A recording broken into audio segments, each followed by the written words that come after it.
Greetings to the people of South Africa. My name is Sinao Tambo. I'm the EFF national spokesperson, and we welcome all of you to the press conference of the EFF, which will be addressed by the Commander-in-Chief, Julius Malema. So we'll begin with the introductions of the leadership. I'll start with my far left. We have the Treasurer General of the EFF, Commissar Mpile Mautwe. Immediately next to her, on her right, is the National Chairperson of the EFF, Commissar Veronica Mente. On my far right is the Deputy Secretary General of the EFF, Commissar Popi Mailula. And immediately next to her, on her left, is the Secretary General of the EFF, Commissar Marshall Dlamini. On my immediate left is the Deputy President of the EFF, Commissar Floyd Chivambu, and on my right is the President and Commander-in-Chief of the EFF, who will be taking us through the press briefing today. Over to you, President. Thank you very much, members of the media, the leadership of the EFF, officials who are here representing our organization, the people of South Africa, Africa and the diaspora. The economic freedom fighters is pleased that the national shutdown, which was held on the 20th of March 2023, was an overwhelming success and registered the demands for a stable supply of electricity and the resignation of Cyril Ramaphosa across the country, the continent, and the world. The national shutdown, which arose as a result of the continued misgovernance in South Africa, high levels of unemployment, crime, gender-based violence, and lack of service delivery, was a success, as it saw activists come out all across South Africa and register their dissatisfaction with the conditions confronting them. As intended, the people who bear the brunt of the failures of the Cyril Ramaphosa's government heeded the call, and as a result, taxi ranks, train stations, and shopping centers were all ghost towns.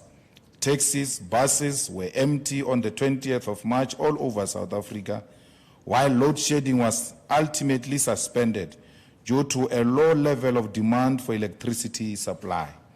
The low level demand for electricity was only possible due to the operations of major industries and businesses being suspended as a result of the national shutdown. It was not business as usual, as the South African National Defence Force and the South African Police Services were deployed in their numbers because the government knew that the national shutdown was a just cause, and they resorted to deploying the armed forces to suppress legitimate and peaceful protest.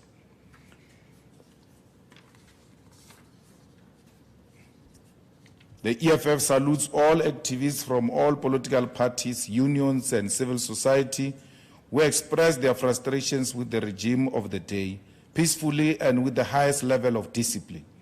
We particularly extend our gratitude to the South African Federation of Trade Unions, SAFTU, the African Transformation Movement, ATM, the Pan-Africanist Congress of Azania, PAC, the United Democratic Movement, UDM, the Land Party, the African Radical Economic Transformation Alliance, ARETA, and all progressive forces that supported the national shutdown.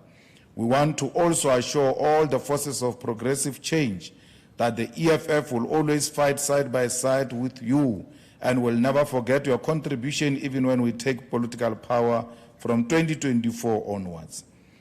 The excessive fear-mongering by the state and media, which sought to distort the national shutdown into an activity of violence and chaos, was proven wrong, and the core purpose and message of the protest was delivered. The EFF condemns the senseless and wasteful deployment of the South African National Defence Force, which will cost the taxpayer over 166 million up until the 17th of April 2023. The state deployed the armed forces purely for the purpose of intimidation, and they did not succeed in their attempts. But this must concern South Africans who have an interest in a free democracy characterized by accountability. The deployment of the military against opposition is a hallmark of dictatorship and is a sign of things to come, as the ruling party edges closer to losing political power in South Africa. Thankfully, the deployment of the army and the police to suppress political dissent was a complete failure and embarrassing because the people of South Africa refused to be intimidated. We further condemn the raids conducted by the police on the homes of activists ahead of the national shutdown, particularly the raid of the home of the EFF Gauteng Provincial Secretary Mushekoma in Soweto. The ruling party has resorted to utilizing apartheid tactics of isolating individuals and attacking their family homes in an attempt to discourage them for standing up for their rights. It is ironic that members of the ruling party who had their homes raided by the apartheid government are today the ones who are using the tactics of persecution against those who oppose them. We commend the fearlessness of all activists and ordinary citizens who came out in their numbers despite these numerous forms of intimidation and even illegal arrests. Many activists and disturbingly many young women were arrested without just cause in an attempt to strike fear into the hearts of South Africans. Of those who were arrested is EFF Central Command Team member and Member of Parliament Julius, who was arrested simply for walking. The EFF has ensured that a majority of all those who were arrested on the day of national shutdown are released. We are inspired by the high spirits of all fighters who were held in police cells after we ensured their release and their determination to continue to call for the fall of Cyril Ramaphosa. The enthusiasm is encouraging and proves to us that no one can intimidate committed revolutionaries. The EFF condemns the illegal instructions which came from the fronting Minister of Transport, Lydia Chikunga, who threatened bus companies with termination of contracts if they provide transport for the national shutdown. The EFF will lodge a complaint against the fronting Minister of Transport with the Office of the Public Protector as her actions constituted an abuse of her power as a minister to serve a personal and partisan agenda. All of these attempts by the state to suppress the national shutdown failed dismally. Their efforts, which included massive deployment of law enforcement and the military, disinformation tactics and narrative manipulation by cabinet ministers and the president himself, all failed. Ordinary citizens and businesses all registered a motion of no confidence in Cyril Ramaphosa, who encouraged business to open and people to proceed like it will be a normal day, and no one listened to him. The assurance of the President of South Africa that it will be business as usual were ignored by the people of South Africa, confirming that he lacks the legitimacy to lead our nation. The national shutdown was already a success the moment a majority of businesses refused to open their doors despite Ramaphosa's promises of a normal day. The success of the shutdown was further enriched by the fact that on top of the closure of business, our people took to the streets to demand the resignation of Ramaphosa. The state-sponsored narrative of business as usual collapsed, and central to this is the arrogancy of the incumbency. The ruling party is so detached from the realities and frustrations of our people that they began to believe their own rhetoric and propaganda. They were humbled by businesses and ordinary people who showed them that nothing will be normal on the 20th of March 2023. Trucks and trains, which are central to the transportation of goods and minerals in our country, did not move. The ports of South Africa, particularly in Richards Bay in KwaZulu-Natal, did not operate. The busiest airports and municipal roads and national roads were abnormally empty on the day of the national shutdown, proving its success. The state itself contradicted its own narrative of a normal day because they deployed a massive contingent of military and police on the 20th of March 2023, spending millions trying to combat the national shutdown. South Africans saw the highest level of police visibility on that day, proving that it was not a normal day. The road to the removal of Cyril Ramaphosa as the President of South Africa has begun and will continue with sporadic protests in demand of his resignation. The EFF will pursue this and through legislative means, the courts and on the picket lines. Ramaphosa is corrupt, violent and grossly incompetent, and his continued presidency will descend South Africa into dictatorship and collapse. He must resign, and he must resign now. The EFF takes this opportunity to wish all Muslims a blessed and peaceful Ramadan. May this holy month be characterized by the core values inherent in Islam, such as compassion, mutual respect, and humility. As our nation struggles with the pain of poverty, corruption, and inequality, may this be a month of generosity and kindness towards all. I thank you. Thank you very much, President. So we will take the first round of hands from members of the media who have questions to pose with regards to the press briefing of the EFF. I'll start on this side. You'll be number 1, number 2, number 3, number 4. Let's proceed like that. Number 1. Good day, everyone and colleagues. Mr. Malema, as it relates to what you term the wasteful deployment of the SANDF, what is the EFF going to do in this regard to hold the government of the day accountable in this regard? 2, Mr. Ndlandlalax of Dudula or Soweto Parliament, whatever institution it belongs to, on the day in the morning caused drama alleging that he was attacked and insinuating that the attack was instigated by EFF members since he had made his intentions known that he was going to oppose the national shutdown. How does the EFF react to those allegations by Mr. Ndlandlalax? And then maybe lastly, with the intention of the shutdown having been to call for the resignation of the president, the ending of the load shedding, which is back now, high cost of living, which persists, what is to be done in the immediate going forward to sustain whatever issues that you sought to brought to public light, which persist, as I say, barely 3 days later after the shutdown, but these issues are still very much on the table. What is it that the EFF is going to do in the immediate and in the long term in terms of making sure that these issues don't disappear from the national discourse? And maybe lastly, Mr. Malema, what do you have to say about those who are critical of the tit for tat between yourself and the SGO of the governing party, Fikile Mbalula, saying that this is, the lowest of lows in terms of what people ought to see as qualitative content in politics of our country? Do you agree with that or do you disagree? And if you disagree, why? Thank you. Number 2.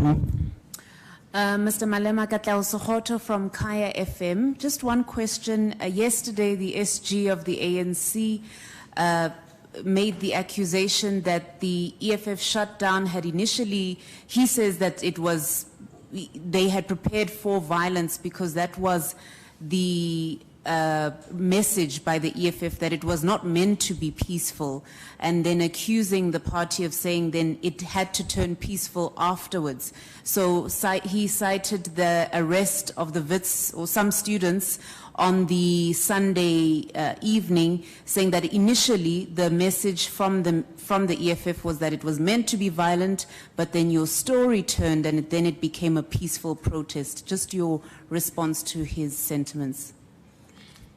Number 3. Tumawole Mhlaudi from Newsroom Africa. Mr. Malema, just to follow up on the question regarding the fact that the load shedding was suspended on the day of the national shutdown.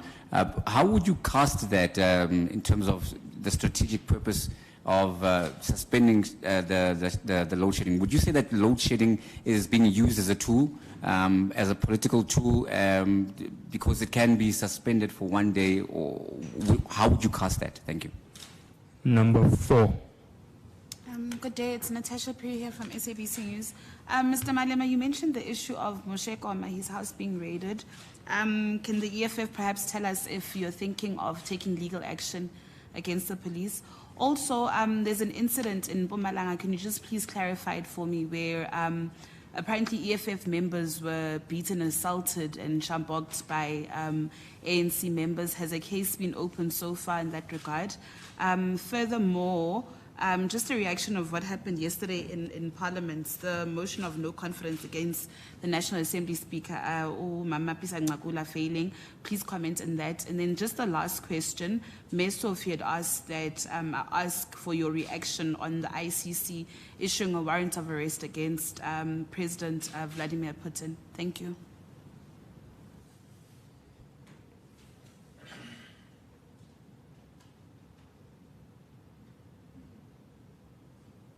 Thank you, President. Thank you very much.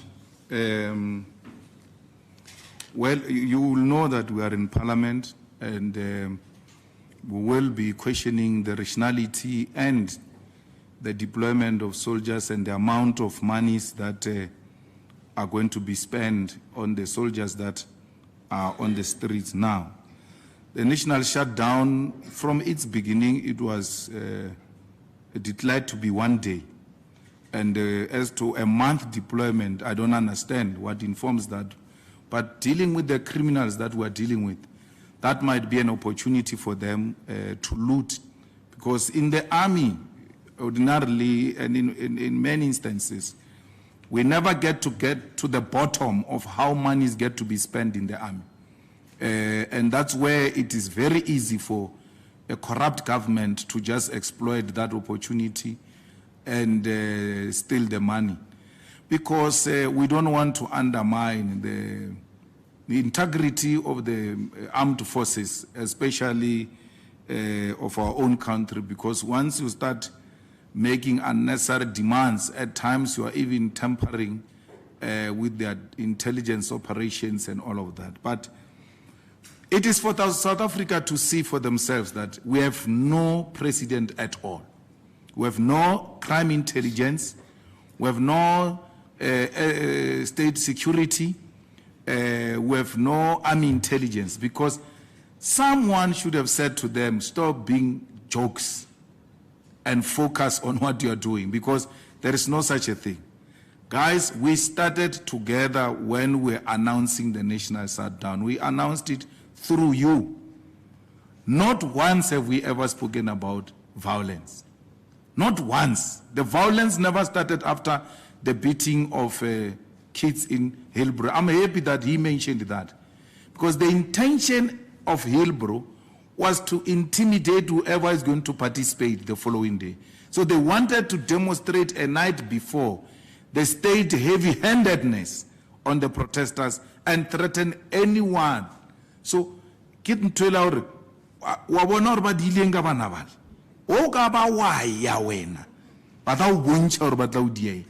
what they were trying to do. And they failed dismally because with the intimidation that they tried to make through the arrest of the kids in Hillbrow a night before, didn't produce any results. If anything, we went to release those kids immediately. So now, if you say you are stopping violence by beating up the girls, which violence was the girls were committing? Which one? Because those kids were marching on the pavement. That's how they mobilized the student command at VEDS, at UJ. When they do mobilization in Bramfontein, they move from apartments to apartment, from this building to this building, stop outside, start singing. Those ones get out to join them, they go to the next one. That's what they were doing. Not during the day, not at the peak hour. They did not tamper with anyone. They just went about mobilizing for people to join the legal action on the 20th. So the action that they were mobilizing for was legal. They didn't do anything illegal. And then you arrest them. Why? Because you want to use them to intimidate the whole country and show them that you can actually use force against peaceful protesters. That was supposed to be something that all of South Africa should have condemned. That you cannot use violence. It doesn't matter whether you like what these people are saying or not, as long as they are not burning public property, they are not engaged in any form of disturbance or anything of that sort. Why do you beat them up? One of the police officers there, which a judge refused to accept, by the way, in court, that evidence, that there was a police officer who was saying, shoot the window, shoot the window. That, in a way, that place where they were shooting the window, it's a residential area. What if that rubber bullet finds a 4-year-old, 2-year-old, 3-year-old in that window that they say they must shoot? Those who are trained to use firearms know that for as long as you don't know what is beyond this point, you can't shoot. But the apartheid, bloody, thirsty policemen, when they say to him, shoot that window, shoot, without knowing what is behind that window, he shoots. We are trained not to shoot if we don't know what goes beyond what our eyes can see. Because you might hit ordinary people. What if you hit a pregnant woman? Because some fool around who's excited by the sounds of firearms says shoot, shoot, shoot, and you take an illegal instruction, you shoot. So it was an act of intimidation against, was it not on the same day or in line with that court order of the DA? You know, when you deal with illiterates, they find it very difficult to follow logic. After the court of DA in Johannesburg, 5 o'clock, we're instructed, but court said by 5 o'clock we must issue the statement that says the march is going to be peaceful and that there will not be blockade of roads and that there will not be destruction of public property. 5 o'clock, we issued that statement. So when an illiterate says to you, we started talking peace after the guns, and no one challenges him to say, but it's not true. There was a court order that instructed them to issue the statement they did. Before that, Malema spoke in Soweto to EFF branches. He spoke peace. There was no gun. Throughout its mobilization, we said peace must be the language. Why? We don't want you to concentrate on the looting. We don't want you to concentrate on destruction of property. We want the message to remain clear. And that's why we are in this press conference today. No one can divert from the issues and ask us about the side issues because there are no side issues. The message remains to date. So why would you question the success? What was the objective? The objective has always been to get the message across. And we did that. And we did that successfully without any destruction of property, without harming anyone as the leadership of the EFF. I mean, this thing that you are asking us about, the house that was burned, where the neighbors, bombed, where the neighbors had something, quack, quack, quack, quack, quack, quack, boom, the house fell. You want to reduce us to Netflix now? We don't make movies. We're engaged in real struggle, not gwa, gwa, gwa, gwa, gwa, gwa. So, please, we are not part of that mess. If a person says to you as journalists, my entire family is dead, and then you go there, it's a very concerning thing. It comes out, it's a lie. Why would you still take anything from that person? Why would you do that? Such a serious statement of my entire family is dead. And then you still want to ask us about the same person? Anything that comes from that mouth has a potential of being a lie. I'm going to arrest Malema. It's a lie. My entire family is dead. It's a lie. Gwa, gwa, gwa, gwa, gwa, gwa, gwa. It's a lie. So what must we do? It is the journalists themselves who should be saying, this is not worth our attention, really. And leave it as it is. Once a person says, my family is bombed, you don't even have to report about me. Immediately send a field reporter, go to Malema's house, check what's happening. Now we're here at Malema's house as he has tweeted that the house has been bombed. And we find out that there's nothing that was bombed. Because every layman will know that if you want to damage a window, those glasses of the window, they are going to fall the opposite of where the pressure came from. So if you hit a window from outside, the glasses must fall inside the house. Where you went, you found the glasses outside. So meaning gwa came from inside. And ogarba chana yenale gogo gari ki WhatsApp group. Ki WhatsApp group e1 ka gogo le na una litori chai. Ja rona lo ke kwecha ka rami koti ana kwa ayo claim the insurance. So garba takani ka utshwana so. So lo ja mkhuto we, it's not things that you should actually even be bothering the nation about. The nation has got serious issues to deal with. What is to be done? The struggle continues. Like I said, this is the beginning. You know us. Once we start, we don't go back. And I'm not worried about anyone who says anything because many of them come late to the party, but they eventually come. Remember when we started with the President Zuma's issue? The ANC was nowhere to be found, especially this one who's singing for Sapa, didn't want to hear anything, right? But at the ultimate end, DP will tell you, Paul Mashatile went to him in Parliament and say, withdraw the motion of no confidence so that the ANC can put its own motion of no confidence. We said, no, you're going to vote for our motion of no confidence. He proceeded, Paul Mashatile, to go to the press conference and says, we have instructed our members to go in there and vote for the EFF's motion of no confidence.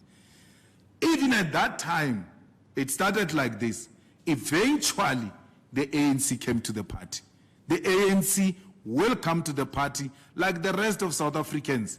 You take time to warm up, Shem. But we are very patient. We know that we are an advanced detachment of society. So now, load shedding. 3 days towards the shutdown, it was used to demobilize people. That's why they didn't take it away. It was used to demobilize people. Imagine if we're at load shedding stage 6 and there's a protest outside about load shedding. Apart from wanting to join it because you are conscious about it, but the fact that you are bored, you're going to have to sit for so many hours without electricity, you'll automatically join. They used that and then said, no, we can't. Whatever you do, please make sure the lights are on. And I said to Dr. Mbwiseni, I was praying, I said to him, I pray that they don't respond to this pressure by keeping the lights on beyond the capacity of the grid, because they are under pressure and it collapses the grid.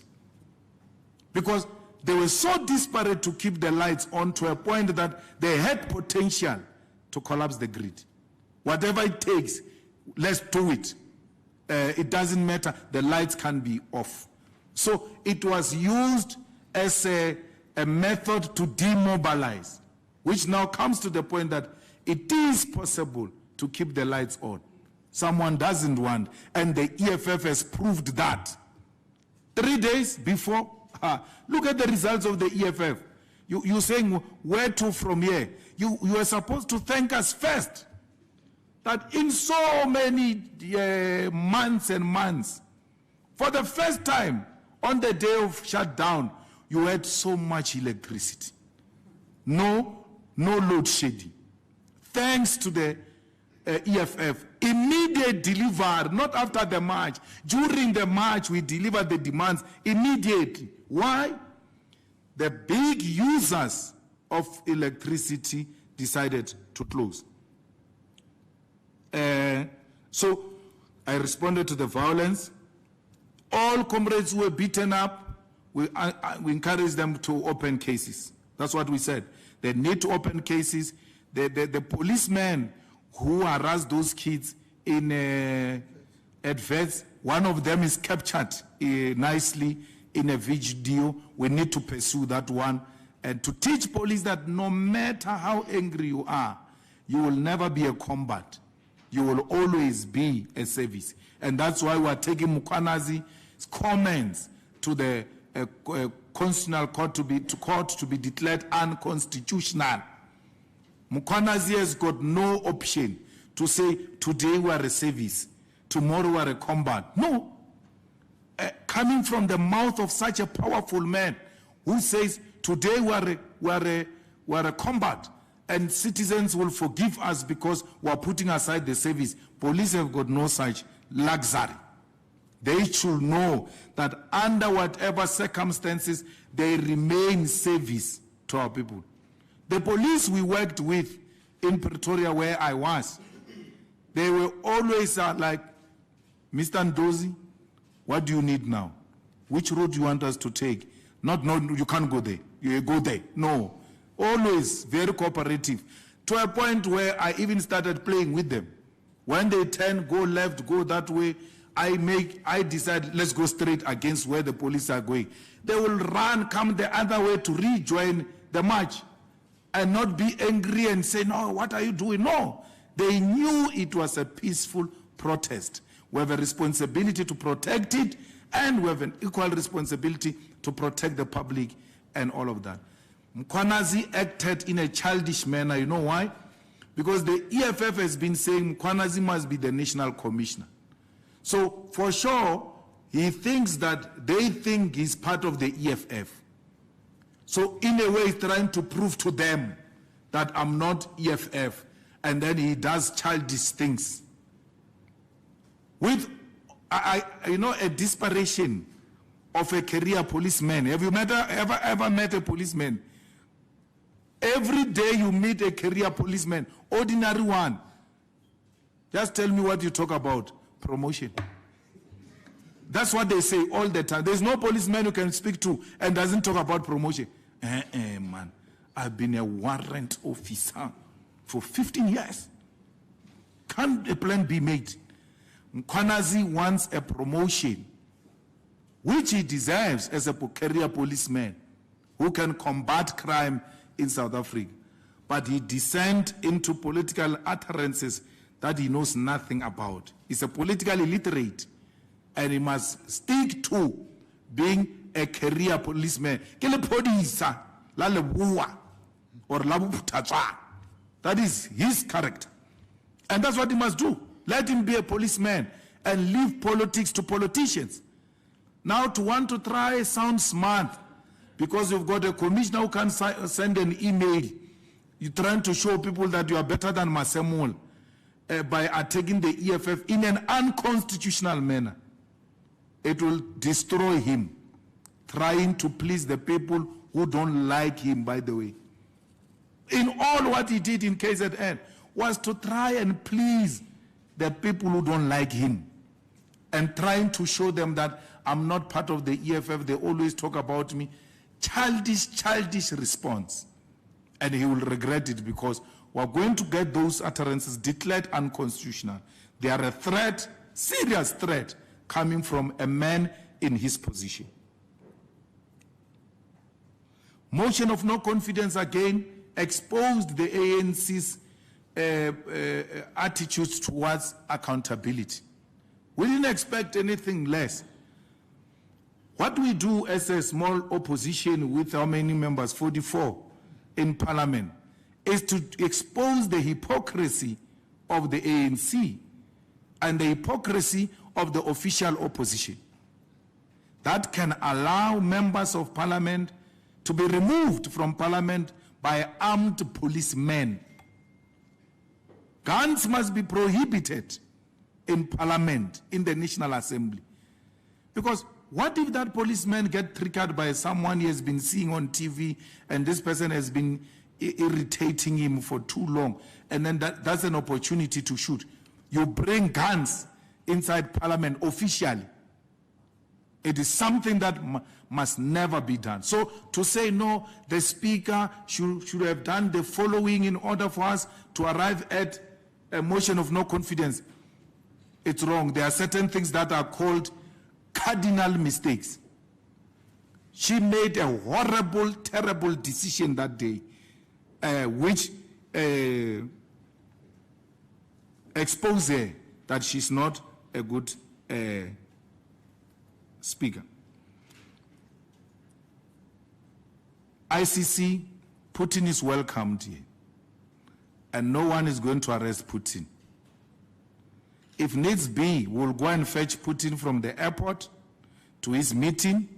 He will finish all his meetings, we'll take him back to the airport.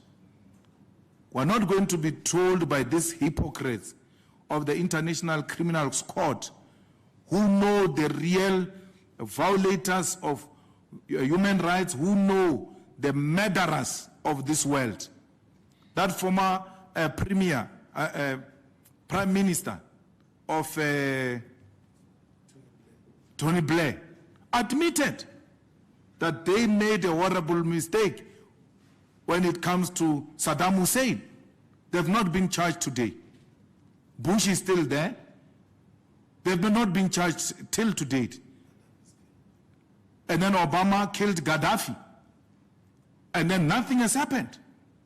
We're here today with Libya being destroyed and unable to recover because of America. We know very well that where NATO gets involved, those are terrorists. We know very well where the US says we're going in to install peace, that place will never know peace as long as America has visited that place. So we don't want ICC's hypocrisy to apply here in our country. President Putin is welcomed. We know our friends. We know the people who liberated us. We know the people who supported us. In Kutokonaval, the weapons that were used in Kutokonaval that led to the liberation of South Africa were coming from Russia. Russia supplied us with weapons in Kutokonaval. Cuba supplied us with soldiers. MK was drunk. Cuba brought the soldiers. Russia brought the armaments. We were supposed to be the ones that are being complimented and supported by these other countries who were found wanting. But let me ask a question, and this is to all South Africans. On a hindsight, which mass campaign of the ANC was ever successful from its formation? Which one? Which mass in history? I'm asking you about history. Let's take Sharpeville. That's not ANC. We all know that. Let's take 1976.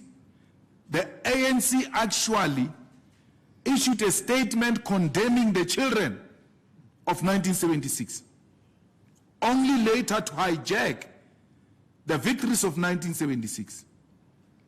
Where was the ANC when they were calling to run South Africa ungovernable and uncontrollable? There was no ANC in this country in the 80s when the youth took over the streets. There was no ANC. Which mass campaign of the ANC was successful? They came and did a mass campaign on HIV and AIDS. That was one of their mass campaigns. A lot of people died because their campaign was not successful. Which mass campaign? So what Mbalula is doing is what his predecessors did, to always condemn mass actions. And they're not starting now. They're not starting now. They've always been always following activities, but they were very good with propaganda. Someone must go to the papers of Solomon Mahlangu's court. They are there. Someone must go there. and go and tell us where Solomon Mahlangu says, my blood will nourish the tree that will bear the fruits of freedom. Tell my people that I love them, they must continue with the struggle. In the but he said it there in the court. In the court papers, there. That's what the ANC told us. Yeah. Go and show us that. There was a guy there in the ANC, still very good, but he's no longer active, called Peter Maibuye, Joel Nechtens. Those guys had a department called DIP. Its role was to do those things. Propaganda, they were very good at that.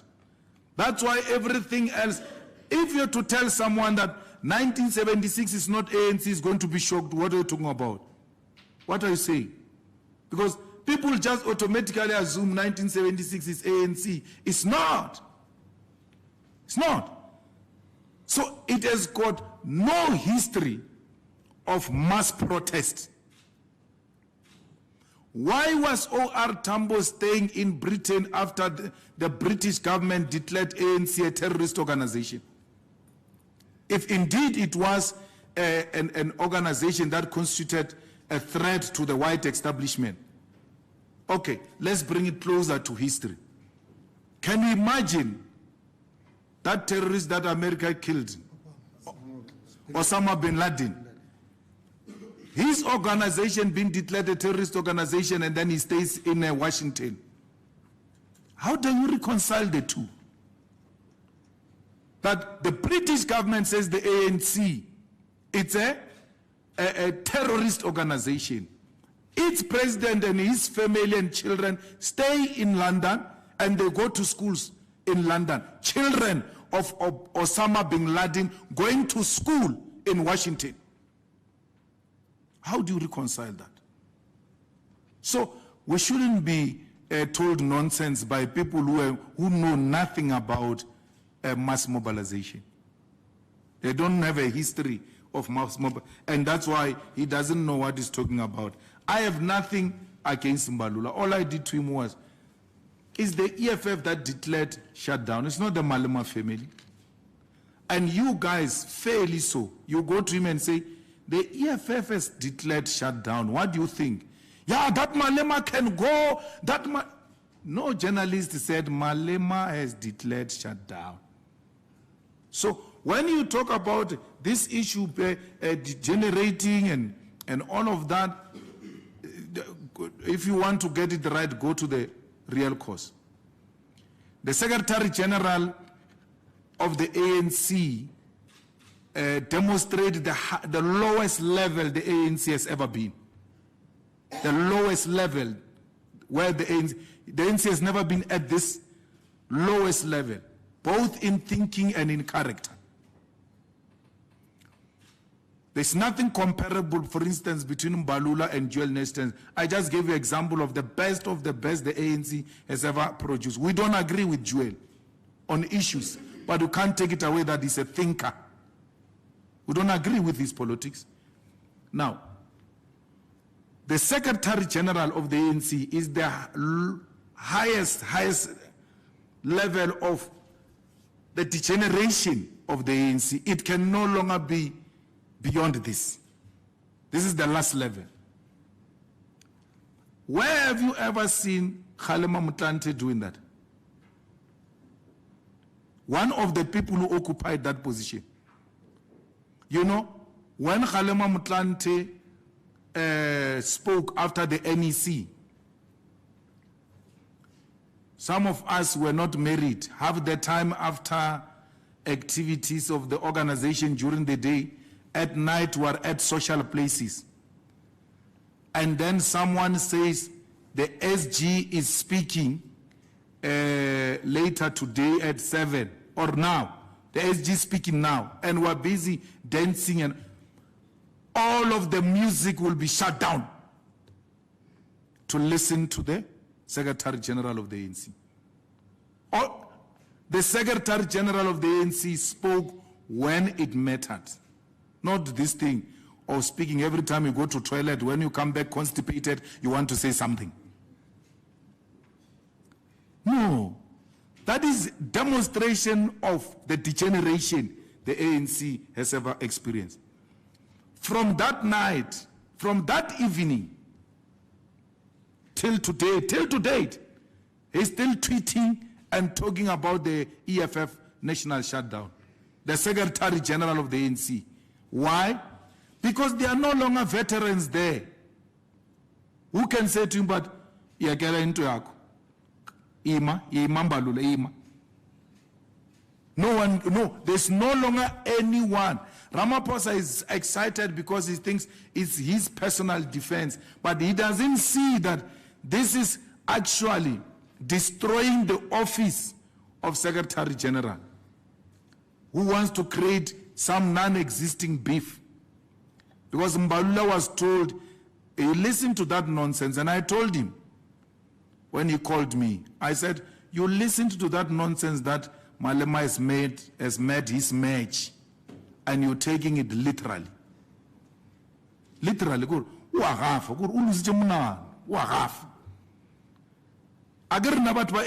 know how to poke them. I poke them deliberately, and I know how they're going to react. Mbalula West, you know, just snap. After the shutdown, someone sent me a picture of me with the EFF logo, and then I put it there. I wrote Action Killer Man. Go and see what he put today. A picture of himself. When I tell you I've got them by here, you think I'm playing. He went to take a picture of himself, did exactly what I did.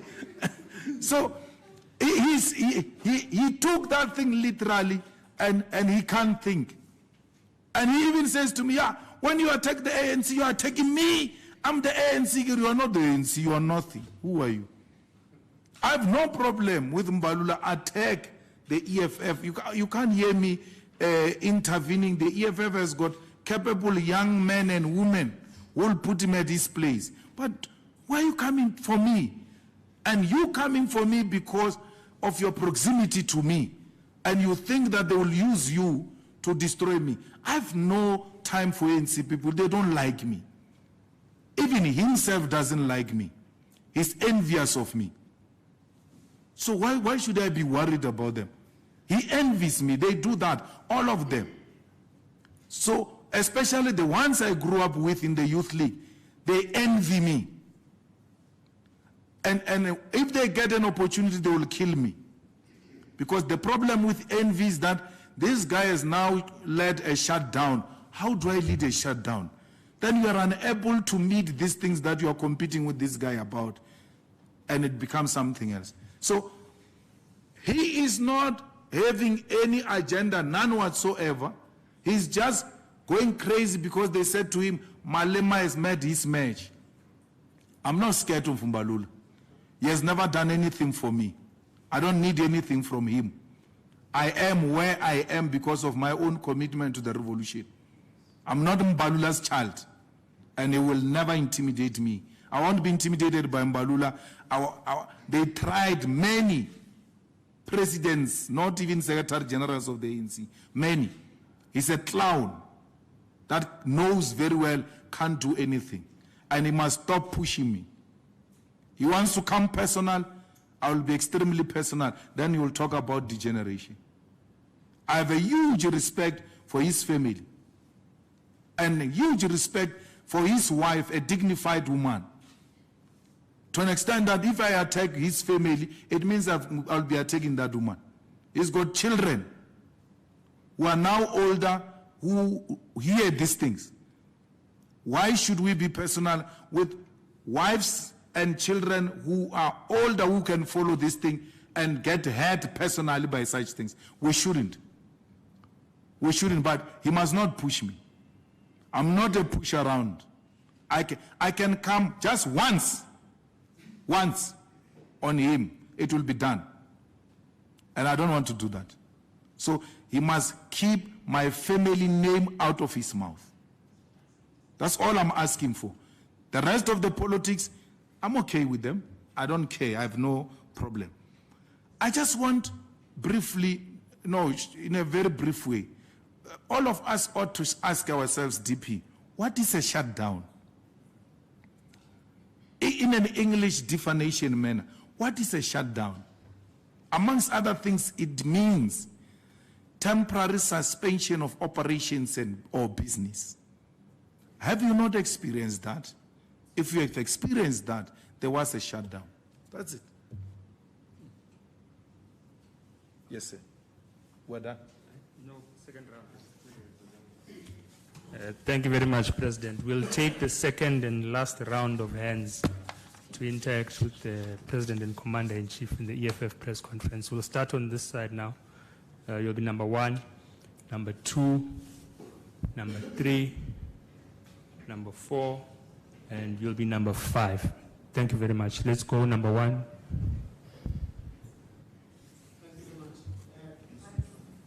Oh, sorry.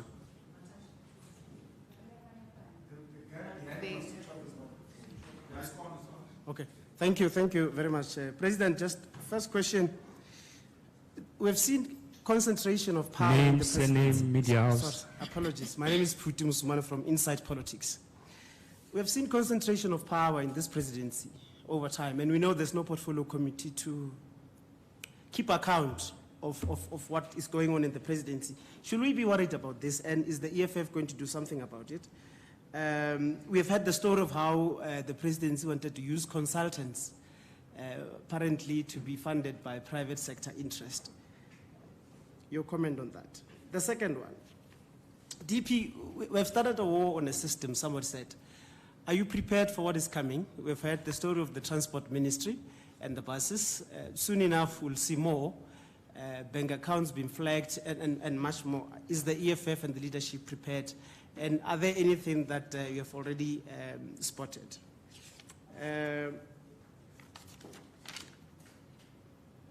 last question is this the end of Palapala? Is there a program from the EFF that we're likely going to see in Concord? Are you planning other things to fight on this case? Thank you very much. Number 2. Yes, Siyabonga Sithole from the Star. I just want to ask one question. In terms of the assessment of the EFF, in terms of the number of people who took part actively across the country in the protests on Monday, what would be the assessment of the EFF in terms of numbers? Because people are looking at the only one in Pretoria and say maybe the numbers were low, but in totality, how many people do you think took part in the march? Thanks. Number 3. Kosinathi Shazi from Power FM News. Mr. Malema, with you describing the shutdown as a success, how does the EFF use the success of the shutdown to their advantage ahead of the national elections? The party has made massive strides since its inception 10 years ago. You're the 3rd biggest party. South Africans are looking for change. And as much as you are seen as a necessary evil in the party, a number of South Africans, especially on social media, have identified themselves in the cause and the actions of the EFF. So my question is, how do you take the success of the shutdown and use it to your advantage with the elections just months away? Thank you very much. Number 4. Mr. Malema Katleosohoto again from Kaya FM. On the day of the shutdown, we visited some areas in Tembisa. There were a number of street vendors who had lost some of their goods, and some businesses were negatively affected. Just your response on, as the shutdown that you were saying, businesses were not really supposed to operate. Those who did decide to open and were negatively affected, what's your response to those people? Thank you very much, Mr. Malema. My name is Lunga. I'm from the Citizen newspaper. We've been hearing political commentators saying that there's a possibility that you can work with Paul Mashatile and become deputy president of the country. I just want you to maybe just put that to bed. Would you be able to work with the ANC, especially Paul Mashatile, next year if you guys do go in a coalition?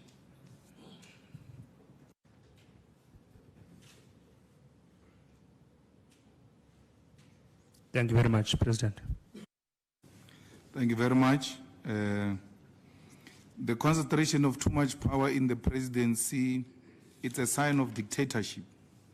A dictator who can't trust anyone with discharging government responsibilities, and as a result, he wants to run everything himself. And that's why that office is too big now to a point where we are even unable to track some of the things.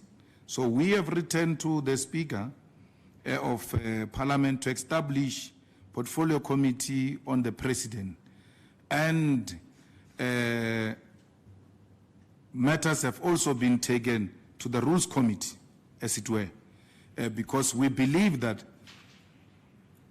if, for instance, tomorrow he wants to steal the money from water department, he might come and say there is a problem of water in South Africa and I want to run it, I want it close to me, bring it to the of my office. So it's now water department in the presidency, and then it's being shielded from that accountability. And I do not appreciate why both black and white were not alarmed by that. That so many departments get put under one office which has got no oversight committee on it. And the president is not prepared to budge on the oversight, which confirms that that thing he was saying is the most transparent president who's available to take accountability, has never allowed Parliament to hold him accountable. The panel said he must be held accountable. He refused. Yesterday, we said, let's do the ad hoc committee to hold him accountable. He refused. Now his office has got no oversight committee. The man is a law unto himself. And the sooner we realize, the better for our country. You mentioning Minister of Transport. That Minister of Transport was single-handedly picked by Minister Mbalula. He had two options on that minister. He had Zizi Godwa and he had this current minister, because he wanted someone he can control. And they picked this one. It is how he operates, Mbalula. When the letter came at 2 a.m., I knew it's him. Mbalula used to call us at night when we're trying to resolve issues in conferences with one phone call. Disrupt the conference on the phone. Mbalula used to call. When the letter came at 1, I knew it's Mbalula. And I told him, I said, I knew it's you who said to this comrade, stop those buses. If they know who's giving subsidies here and a child, what do you call it? Scholar transport. If they know who's giving those tenders, they must stop those things. Stop it. They didn't care whether it was constitutional or not. A legal party that has announced its program 2 months before, does nothing underground, operates above the law. The state says it must not be given buses. Through the Secretary General of the party, who's no longer in government, by the way, but still controls Department of Transport through this puppet minister. He wanted Zizi or this one, and perhaps the president became more comfortable with this one. And that's why he still wanted to have control. There's still going to be a huge mess in that department. And if this comrade doesn't agree to what Mbalula says, we'll observe it in between. She's likely not to come. And Zigzi is likely to be a minister of transport. Because that's what Mbalula wants. He still wants to control transport. The same way, he's deeply hurt by the police, by the way. The fact that he was removed from the Department of Police is still hurting him. He needs a psychologist. Because it's the kind that never let go of the departments because he feels entitled. That's why during the reshuffle, unprovoked, he said, we were being removed here, once being removed here as Minister of Police. We never complained. But he was removed before as Minister of Sports. Why is not motioning sports? Because he doesn't care about that. The most important thing that has ever happened to him was police and transport. You know, the leadership of the EFF, both in the provinces and national, have been saying to me, please, President, allow us to go for this guy. No, wait. Because they know our relationship and they're like, we are unable to go out full force because we don't want to be seen like we're undermining what you guys have. But a man who gives an instruction at 2 a.m., Arobali, ulala lawyer nare, leskancha di bas, moloi, bushew, robej, reatushiwa or yo, kadira tile. What is the problem? Mbalula said no buses. He issued this instruction. How do you do the even this one of a minister instructing the bus operators not to give buses to the EFF must be declared unconstitutional. So not only should we go to the public protector, it must go to court. That she acted unethical. And those people of the buses are not hiding it. They say so. They say, no, the minister told us, if you know what is your worth, don't give them buses. You even take your buses, you're only allowed to go to Mamelodi. So why would you take people to Pretoria? But these are the same people who have buses operating in Mamelodi on special trips, hired. They take supporters of the ANC to the same Pretoria that they were, how many days before? 3-4 days before, they took ANC supporters to Pretoria, the same guys. When they're supposed to take the EFF, they are told, no, your operating license says Mamelodi, so you can't go to Pretoria. That's abuse of power. That is an unethical conduct by incompetent minister of police, of transport, whose incompetence has been identified by the Secretary General of the ANC and put her there because he knows that he will control her and still wants to control that department. So we are not going to allow that, not on the EFF. And we really appreciate Dr. Ndlozi and the RCT of Pretoria, of Tshwane. Upon hearing it too that there won't be transport, the buses are cancelled, they had to create means in between that time and the starting point of our march. That was quality leadership, intervening in between 2 a.m. and 12, trying to find something. They managed to source 70 buses that refused to be part of this nonsense, said no, will come. And the taxis came in their numbers. Despite Santako saying, we're not getting involved, I think taxi drivers have lost, my sister, more than what you said whoever was operating in Tembisa lost. Because the taxis were told, normal, it's normal, go to work. Pirating alone in a taxi, beep, beep, going that way, beep, beep, coming back. Dololo, there are no people. They caused the taxi people, they caused them. Because had they said, no, there is a shutdown, stay at home, they were not going to lose anything. They were not going to lose anything. They were not going to gain money as usual, but they will not have lost money that they need desperately. Pala Pala will never end, Mwanama. Pala Pala. We are going to get to the bottom of this. This is just the beginning. Na Pala Pala will never end. That thing he did to Zuma, of taking Zuma to prison, he has set a precedent. I think he's the next president, in office or out of office, will go to prison. We'll never allow that. The DP asked a critical question, which you are all not asking. Let's say he declared the dollars, right?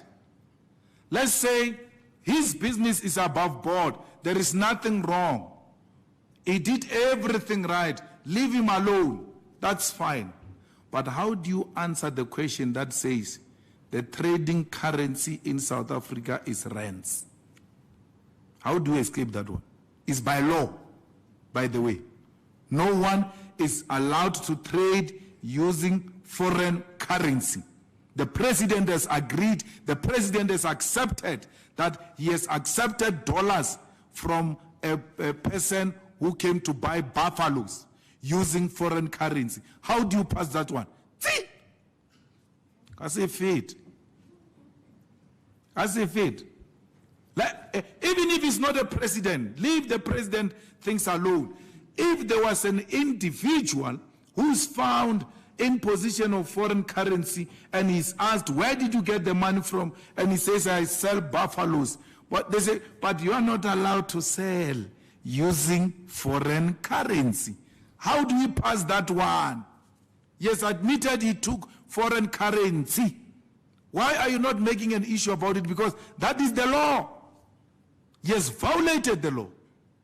And he will never go past that one. He ought to have accepted that he violated the law and resigned, which he did, by the way, until Gwede and them pressurized him to stay in office against Pravin, who said, brother, you must go.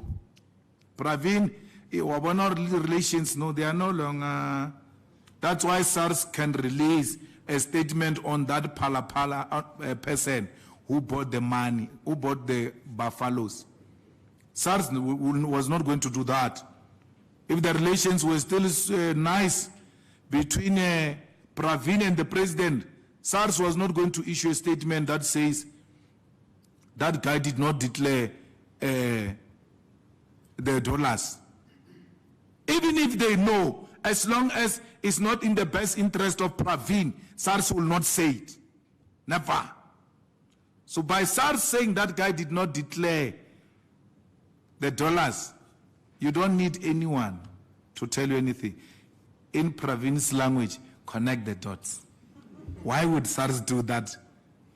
Because SARS is being used, by the way, as a political weapon. Political weapon. So we shouldn't even be shocked by stories that there will be stories against the deputy president, there will be this, there will be that. I'm not surprised. Why would I be surprised? Because, I mean, we were sitting here the other day, we were told Brian Shibambo paid that debt of VBS and all of that, the matters are closed. No problem. Boom! There is now liquidation or something against Brian Shibambo. What? How do you pay? Because liquidation is not the example that you can't pay. Everything else that you have combined, including you can't meet the debt repayment. So you came to ask us here and said, where did he get the money? Which was an admission that he paid. You didn't say, why is Brian Shibambo not paying? You said to us, Brian Shibambo paid. Where did he get the money? Which was a confirmation he paid. All of a sudden, boom. Hi, hey, liquidation, hi, how? Hey, it will never end. Hi, arrest them. If they want to remove Ramaphosa because he's going to expose corruption, their corruption on VBS, and VBS is already exposed. Things were written about VBS and about us. Everything is there. Arrest us if you want. Arrest us. Why do you want to threaten us about VBS every time we speak? We can't be threatened by VBS. Renara ya chelete VBS. VBS money was eaten by the ANC. And the people who ate that money are in court. Some of them have already admitted. We have nothing to do with that. And you will never use that to silence us. Never. Look, DP, when SARS comes to you and says, we are auditing you for the past 5 years, don't be scared about that. It's their job. If you have nothing, now I've come from there myself. I'm from there.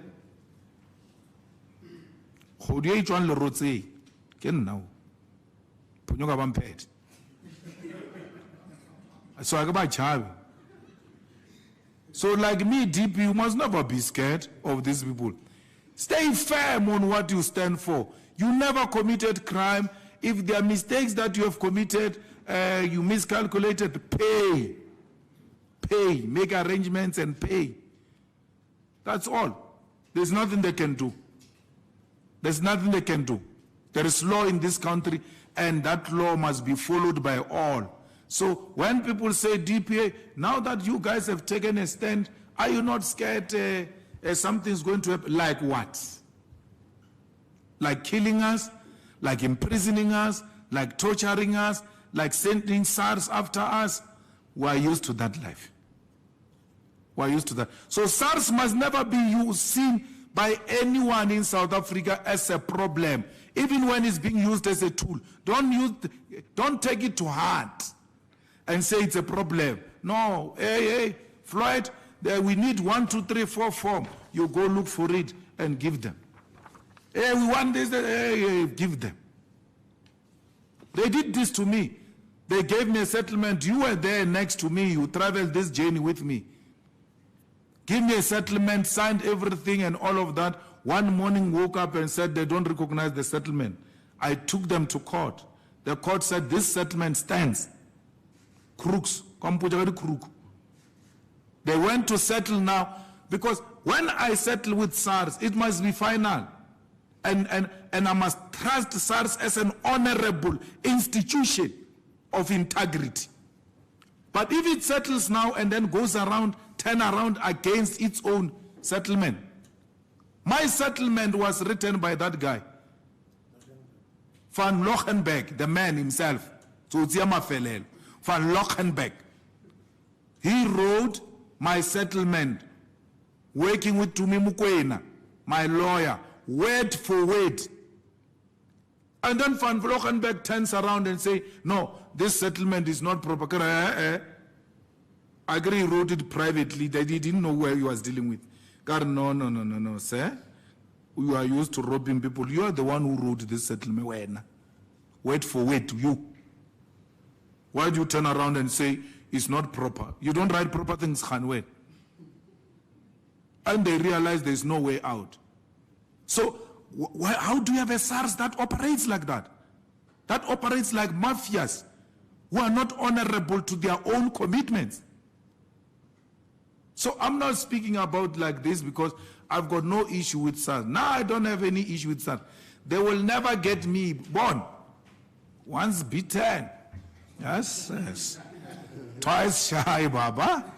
So everything I do, I make sure, even when the accountant says, no, we can work on getting this money discounted, rather double it. I don't want problems with these people. They are the quickest to be used politically against those they don't want. From the report that we got now, and I'm happy you're raising the issue of numbers, because people concentrate on Tshwane, and then they call Tshwane a shutdown. It was not Tshwane alone. There is no city in the whole of South Africa, even the smallest town, which did not have a protest. All of them. And I think the former TG led one of the biggest in Captain Park. A very few people know that there was actually a huge protest in Captain Park that was led by former TG. And the deputy president led one from Alex. He took a very horrible decision. He marched from Alex, went to the mall, and then went to Megawatt. And I said to him, while I was relaxing, I sent a message, I said, proof of life, I'm done. And then he says, I think I'm going to arrive at 7:30. And I'm like, 7:30. So yesterday he tells me that no, he did that thing of, what do you call it? Checking the distance. No, the walking one. He checked the distance, and that thing told him 7:30. I said, at some point I was tempted to check how far is that place we are going to, but I decided, no, I don't want to see it. Let me just walk there. And the DSG led in Kimberley, the SG led in eThekwini,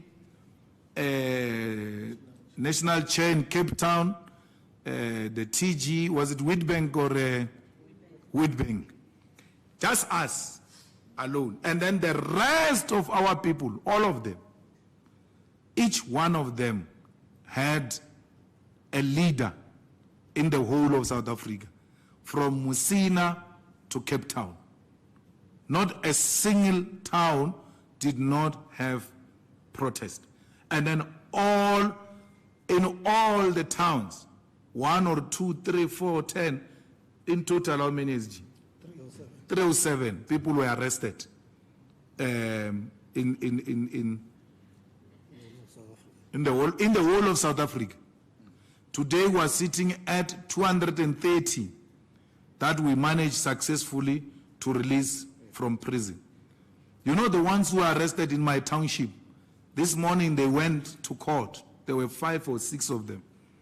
And then the magistrate said to them, what is this? What type of a docket is this? Not in court. In the office of the magistrate, said, no, I can't listen to this. And then they left. So, they slept inside police holding cells. How do we get recourse for them? Where people just get arrested for doing nothing. Yoli, our member of parliament, they are done, she's walking like there's no problem. They identify her and arrest her and release her the same night. What trauma does it do to that female comrade who was just going to be part of a peaceful protest and then walking away to their respective places? So Yoli is a member of the Central Command team and a member of parliament who was leading in Pechefston in KZN, just to demonstrate to you who was where. There is no smallest town that did not have a protest. And we said to our people, whether you're 5, whether you're 2, just stand there and raise your voice and let it be heard. And we are happy that we are accounting for not less than 150,000 participants in this campaign. That we could account for, that we could transport from our own transport, because what we said was the number that you are giving us as part of the report must speak to the mode of transport you used, its capacity, and all of that. And the proof of payments for such transport then speak to each other to demonstrate how many can we account for. So we transported 150,000 of them. We're not accounting for those who came on their own without being transported by the EFF. Because in Tshwane, when we walked, we went to Sunnyside. People were coming out of their flats and apartments, joining the march in their numbers. We're very grateful for that, and we're very humbled by what the masses of our people have really done on that day. Their names will go down in history as people who overcome the terror and intimidation of the state and said, we don't care, we're dead already. You can kill us officially. We're going to raise our voices and we're going to raise our concerns about the president and the load shedding. We're fighting to win for elections. Numbers don't lie. That's why the DA is extremely threatened by the EFF, because they know that the party of voice, the reasonable party, the party of voice, the voice of the voiceless masses is the EFF. The rejected, the dejected masses of our people is the EFF. It goes without saying. Everybody now says, we have now found an alternative. I received an email this morning from a staunch member who said, of the ANC, who said, I left the ANC. I didn't join any other political party because I had given up on these political parties. But what happened on the 20th made me realize that there is now a party to vote for. I've not yet decided to join, but I now know which party to vote for. This is what the EFF has done, reawaken those who are suffering from political apathy. Those who are saying we can't find a C alternative are today saying this is the home of the homeless people of South Africa, of the unemployed graduate, of the ill-treated black African professionals in the financial institutions, particularly in the banks, the professionals who are paid less than their white colleagues, yet performing the same duties. So we are very happy that the people of South Africa are beginning to say, this is where we're going. And that's where we want them, because that is the right direction. Whether there will be a coalition or not, no one goes into a marathon to become number 2. I've never heard Caster Semenya, Arbuti, Reasepila Sokiti Mageta Lebuela number 2. Every time she leaves home, I know her personally. I know, even when I've never run any marathon, but I know the world champion, Caster Semenya. Atamaya every day. Or Resailogia medal, or gold, Reabua. We are going to make you proud. South Africa will make you proud in 2024 by voting for the EFF, because it's the only viable alternative. The rest are the flat spare tires. Thank you. Thank you very much, President. That concludes our press conference. We're adjourned.